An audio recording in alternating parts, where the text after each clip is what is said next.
My boyfriend sex trafficked me for 2 years and then he paralyzed me. I was 18. I used to frequent a nightclub.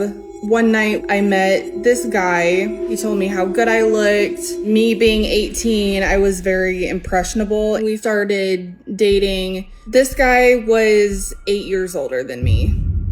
I dated him for 2 months before he was able to convince me to move away 1,300 miles from my family. He wanted to isolate me.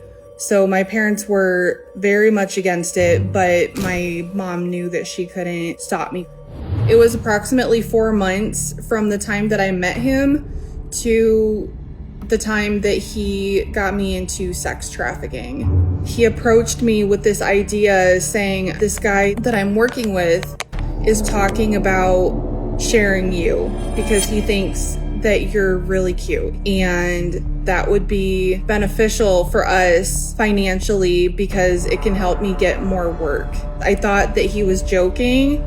The first night that he took me over to this guy's house, we sat in the living room and we watched TV. And then I saw him look at his watch and I said, "Are you ready to go?" And he was like, "We haven't even begun yet."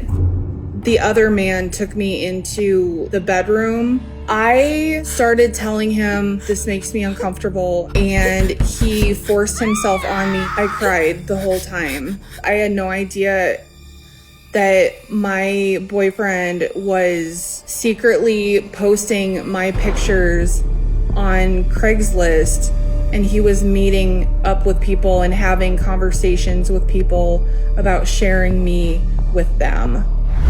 A couple months went by. My boyfriend approached me a second time. I tried to be firmer about it and say, "I don't want to do that again." He said that I wasn't open-minded enough and that I had no idea the way that the world actually works. So he manipulated the whole situation to make me just feel tiny. I agreed to meet with another man, and then soon after that, it turned into many men on almost a daily basis. He just manipulated me. I didn't share it with one single person because I was so embarrassed about it. June of 2010 is when it finally stopped. I ended up pregnant by somebody. My son was born in March, and in June we went to take a motorcycle ride on Route 66. We were approaching a fire truck and we hit them head on. He walked away without a scratch and I broke my C6, C7 vertebrae and became a quadriplegic. When I was able-bodied, he never hit me. However, once I came home from rehab, the abusive behavior started and lasted about a year.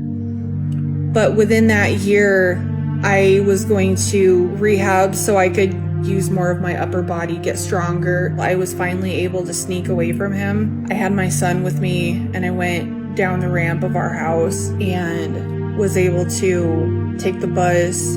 Early on in my injury, I never reported him for abuse, but now that I was about a year into my injury, I had more help and I was in a more stable environment. So I felt comfortable calling the police and they charged him with assault.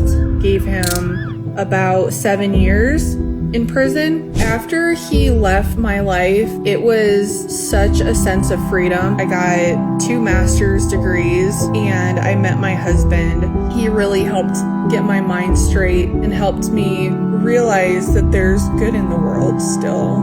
To anybody that's going through sex trafficking or being coerced into giving up their body against their will, is you're better than that. I'm seen. Are you?